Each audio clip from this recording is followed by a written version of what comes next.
All right, let's look at this last question here.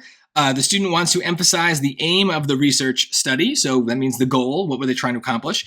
Thomas Rogers and F. Leland Russell, researchers at Wichita State University, wanted to know if woodland expansion is related to changes in climate. Sounds like an aim, right? So that seems pretty good. We gotta look at everything else though, because sometimes there's multiple answers that work and we gotta check the bullets, but let's see. Thanks to the work done by Thomas Rogers and F. Leland Russell, we now know that droughts may have played a role in woodland expansion. That sounds more like a finding than an aim, right? I want to know what they wanted to know, not necessarily what we now know because of the work they did. So this to me is pretty obviously a finding. I'm also pretty aware of how these outline questions sometimes play with the scientific method, right? Is there a hypothesis that we are interested in? Is there an aim? Is there a methodology? Is there a finding? There's all sorts of steps in the scientific process that we could be asked to talk about. So just understanding those different steps helps you recognize when the choice is wrong because it's about a different step. So that's what's happening here. C.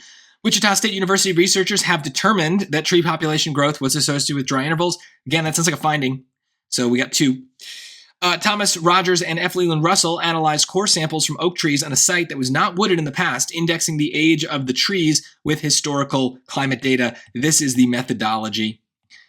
Methodology. Can't spell it, but it's not right anyway. Done.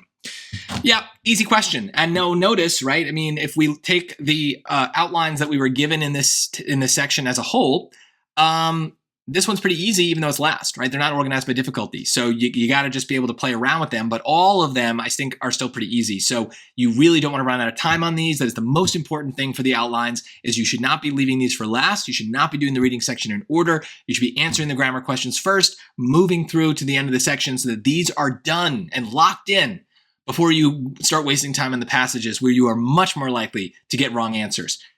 It's not hard to get these questions right. Even when they're a little hard, they're not that hard. So we really need to lock them in, and this one's really easy.